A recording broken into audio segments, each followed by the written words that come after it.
大家好，欢迎来到听书学史。今天我们要介绍的是脑科学家茂木健一郎先生的著作《打造最强心态的前额叶训练》一书。这本书简单来说，是从脑科学的角度解释如何培养能够战胜压力的心态。茂木先生提出了心理怪兽的概念，他认为在这个充满不确定性的时代，培养最强大的心理至关重要。无论我们如何努力，自然灾害、战争、恐怖袭击等都可能随时打乱我们的生活，但随着时间的流逝，似乎又渐渐忘记了这一点。也许这就是人生的本质吧。当我们面对意外事件时，正是我们人类大脑发挥作用的时候。我们需要具备判断情况、预测未来、选择最佳行动并采取行动的能力。所有这些能力都由大脑前额叶这个指挥中心来控制。前额叶位于大脑的前部，前额叶在认知、记忆、学习、情感和行为方面发挥着关键作用。本书倡导的心理怪兽，是指不要在遭遇困难时轻易放弃，而是要努力拥有坚韧的力量，能够挺身而起。那么，要成为心理怪兽，具体应该如何去做呢？这并不是简单的依赖意志力说我要变得心理更强大。我们的意志力通常太过脆弱，迄今为止并没有带来实质性的帮助。这一点从我们的经验中就能看出来。我们不应该完全依赖意志力。成为心理怪物需要做的第一步就是毫不犹豫地改变大脑，尤其是加强和训练前额叶，这是非常重要的。因为通过强化前额叶，我们可以在脑科学上评估心理健康，并且共同努力获得强大的心理素质和坚韧不拔的意志力。那么，让我们来看看今天的内容吧。在第一部分中，我们将深入探讨前额叶是如何决定我们的心理素质的。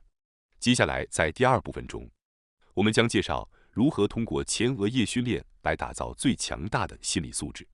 最后，在第三部分中，我们将简明扼要地解释如何击退负面思维。让我们立即开始第一部分，探讨前额叶如何决定我们的心理素质。那么，首先让我们简要了解一下大脑的基本知识。在这里，重要的是杏仁核和前额叶这两个部位。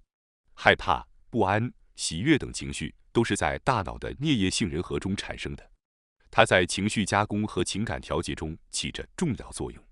这些情绪是人类的原始和冲动性情感。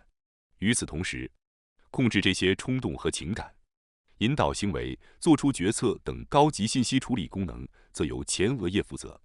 前额叶在人的整个生命过程中都在持续发展，所以就算你已经40岁了，也不用担心，任何年龄段都可以开始进行前额叶的训练。所以，让我们养成前额叶训练的习惯吧。如今，新闻中经常会报道老年人或年轻人情绪失控的情况。您可能也有过因为对方的言行而失去耐性的经历，这在任何人的生活中都可能发生。这种对对方言行的失控反应，实际上与前额叶的功能密切相关。刚才我们提到，喜怒哀乐等情感是在颞叶杏仁核中产生的，而杏仁核是大脑情感控制的关键部位，可以说是大脑情感系统的加速器。杏仁核的激活会引起情绪的波动，甚至导致大脑混乱，而前额叶则是情绪控制和调节的区域，可以说是情绪的刹车和方向盘。这种情况通常是跟随他人情绪而发生的，而能够在情绪爆发之前停下来思考的能力，正是前额叶发挥作用的明证。愤怒是一种本能，但我们是否会将这一瞬间的愤怒发泄到周围，这是可以由前额叶控制的。持续沉溺于负面情绪的弊端，远比我们想象的要大得多。前额叶就像大脑的指挥中心，在公司中扮演着总裁的角色。如果总裁能够坚定持有愿景，那么公司的前进方向也会变得明确。但如果总裁经常受到心理上的影响，那么公司的未来也会变得不确定。这同样适用于我们个人。如果我们作为前额叶的总裁失去了功能，那么我们将无法怀着积极的动力前进。关于前额叶功能失调的一个例子，我们可以提到骚扰者，他们会对分手的对象念念不忘，纠缠不休，甚至进行跟踪和埋伏，或者打电话骚扰对方。这就像大脑被情绪控制一样，因为杏仁核的失控没有被前额叶控制住。有人说，现在年轻人更容易发脾气，或者老年人更容易发脾气。其实从前起，年轻人易怒的原因在于前额叶的发育不成熟。至于老年人，他们大脑的萎缩导致了前额叶功能的减退，因此要培养坚韧的心灵，忽略他人的诽谤攻击，控制愤怒等情绪，获得稳定而强大的心理素质。关键在于锻炼前额叶，这实际上是一个非常简单易懂的原理呢。在当今社会，人人皆知成功或者取得成就离不开自我控制。举例来说，如果您能够克制住当前想要玩乐的冲动而选择学习，那么您将来可能会得到一份优质的工作和丰厚的薪水。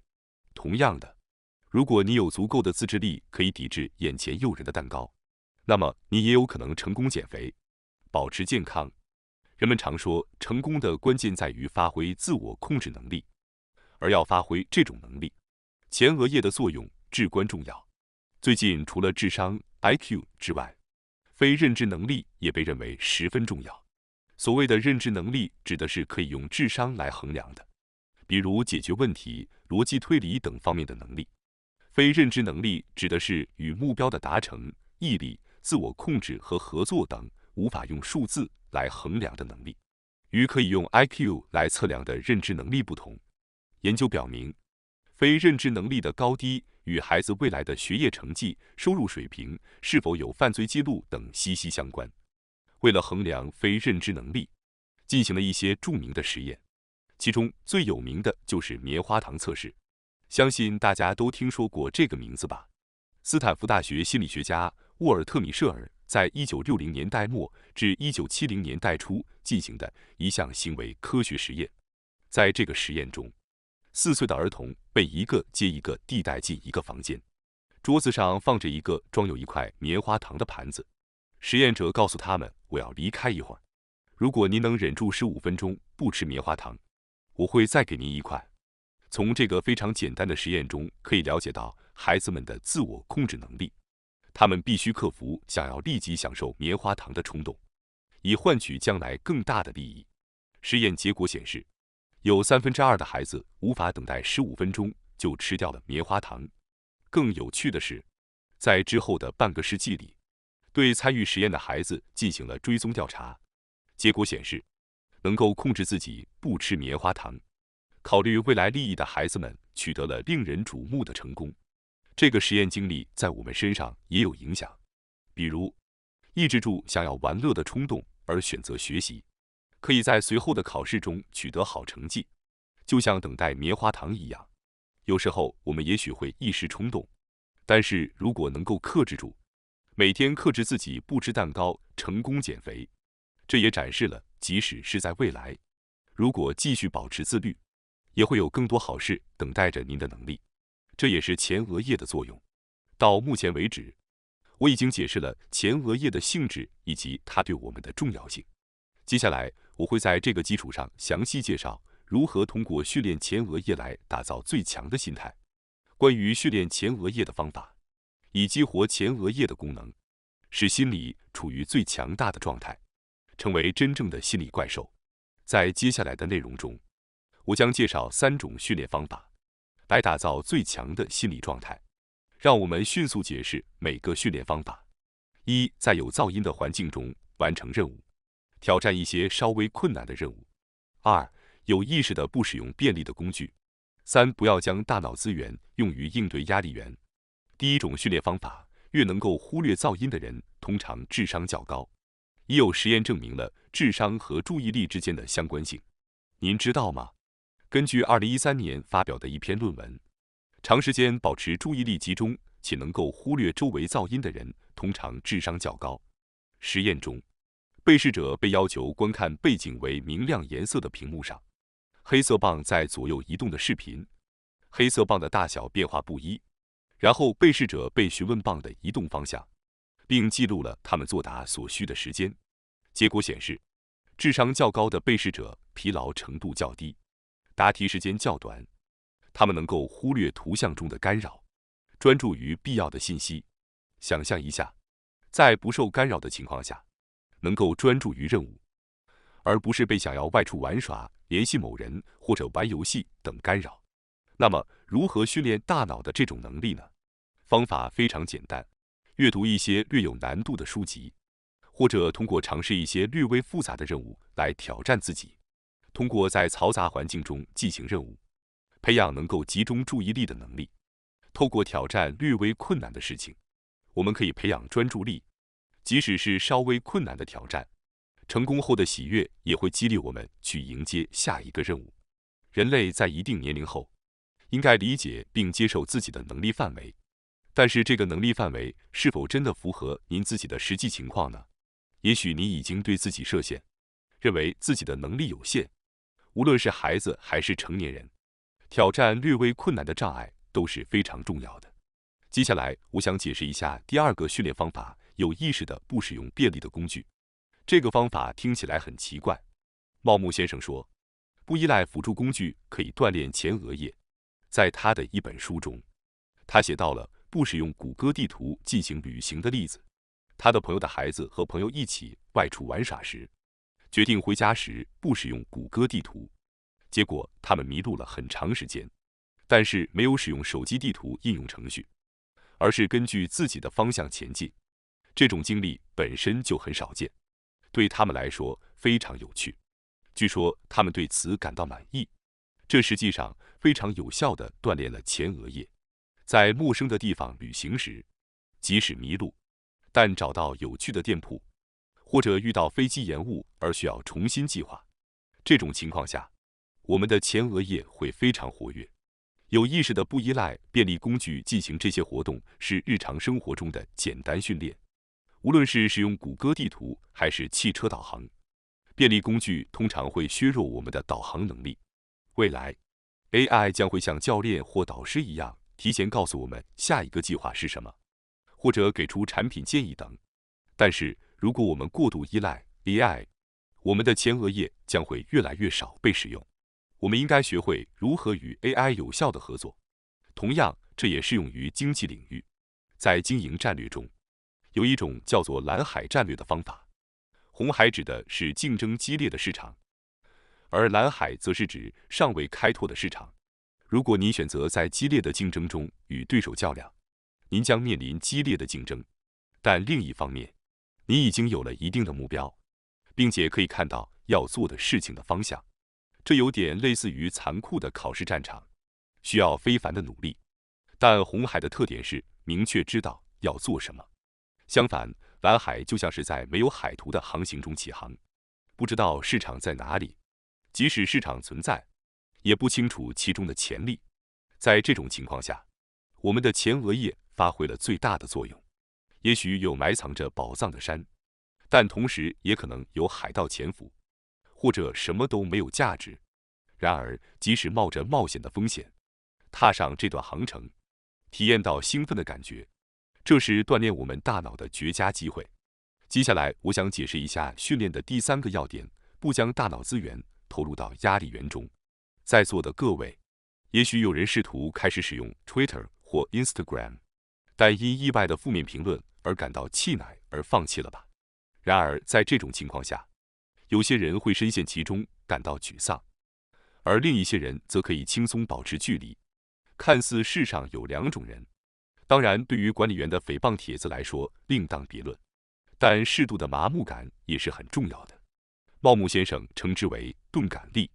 当我们的社交媒体遭到攻击，或者与亲密的朋友发生争执时，生活中也会发生意外的冲突。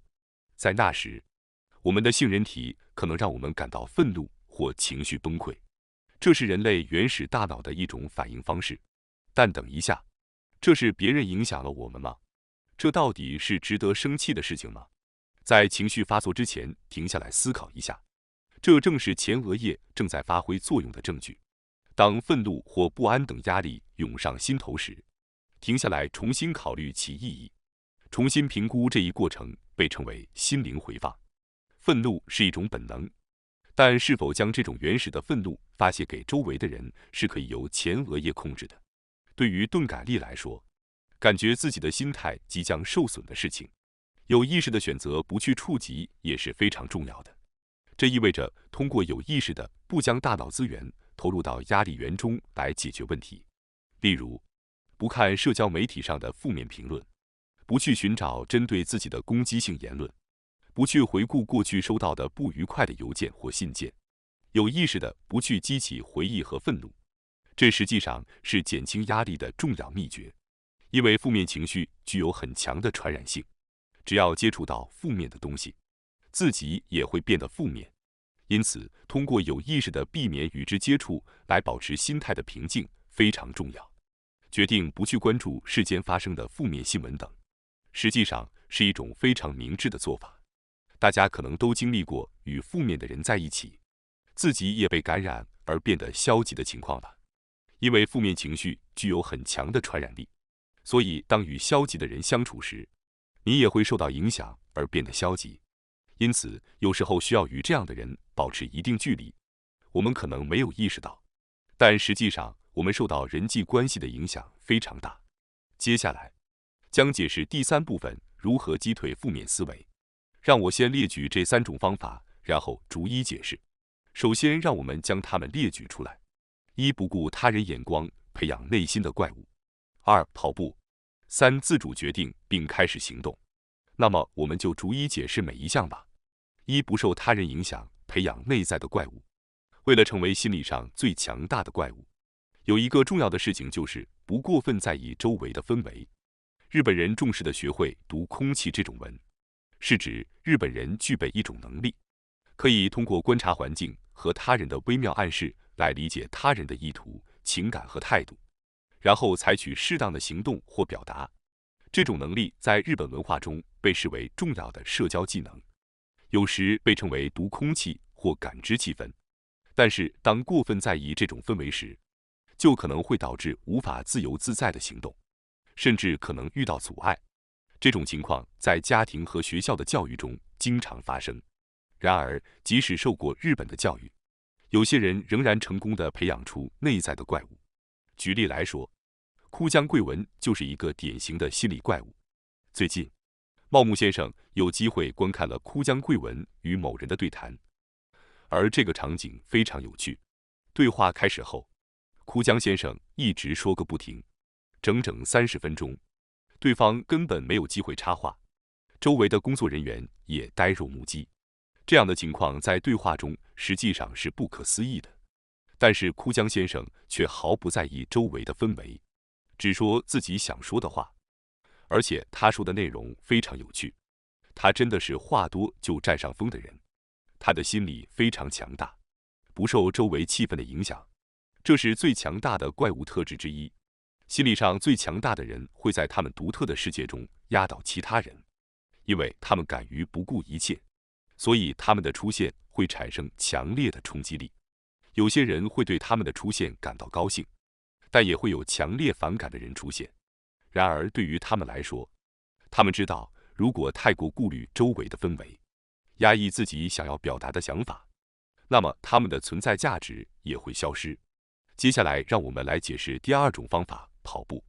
大家认为最能锻炼心理的运动是什么呢？答案就是跑步。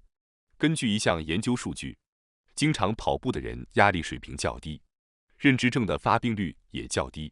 从神经科学的角度来看，跑步有助于整理记忆、头脑清晰、思维敏捷。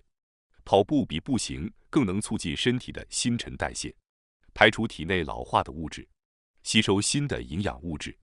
跑步不仅有益于身体健康，还有助于提升心理素质。实际上，在精神层面的影响非常显著，因为跑步能让人专注。当您在跑步时，您会思考些什么呢？或许最初会考虑工作任务等事务，但随着时间的推移，您会逐渐进入一种心流状态，即集中又轻松的状态。当您独自一人待在房间里，感到困惑时，只需走出去开始跑步一段时间，您就会感到放松和解脱。因此，跑步可以说是培养心理素质的必修课程。那么，在跑步时，大脑处于什么状态呢？实际上，在专注的状态下，大脑会释放各种神经物质，即虽然汗流浃背，但却充满愉悦感的状态。大脑会释放出能够带来快乐和幸福感的内啡肽，以及促进积极情绪的苯乙胺等神经物质。此外，阳光下的规律运动还会释放出血清素，使人感到幸福。通过跑步获得快感，同时还会释放多巴胺等神经物质。总之，跑步这种简单的活动能够产生大量的内啡肽、苯乙胺、血清素和多巴胺等大脑内物质。特别是多巴胺具有很强的抗压性，能够增强对压力的应对能力。如果想要保持稳定的心态和积极的思维方式，那么首先要开始跑步。跑步不仅有助于调节大脑平衡、整理记忆和思维，甚至还能进行精神维护，可以说是理想的运动方式。接下来，我们来讨论第3种方法：自主决定并开始行动。您知道吗？如果大脑受到他人的指挥，就会失去动力。我相信很多人都有这样的经历，被人命令做某事时会感到失去了动力。让我们回想一下小时候的情景，当父母催促我们赶快做作业、吃蔬菜，或者快点洗澡睡觉时，原本打算去做作业或者洗澡的想法瞬间消失了。这种情况大家都经历过吧？这很正常，因为大脑不喜欢被强制安排事情，与其被迫去做一些事情，自主决定去做的学习效果更好。自主行动是自己决定的，所以我们会更愿意努力去完成。一旦我们努力完成了自己设定的目标，大脑就会释放多巴胺，感受到成就感和喜悦。但是如果感觉被迫去做的话，注意力会下降，也很难感受到成就感。即使进行相同的练习，结果也会明显的显示出来。尽管孩子们需要被看护，但他们自己的话是最有帮助的，这是毫无疑问的。事实上，完全遵循父母指示的孩子是不幸的，每天都要花3个小时学习，然后完成作业后，再继续做其他任务。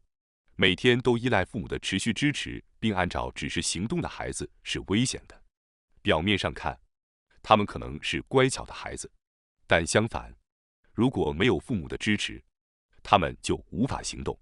这说明他们从小就习惯了接受父母或老师的命令和指示。这样的孩子最终会失去自己的思考和行动能力。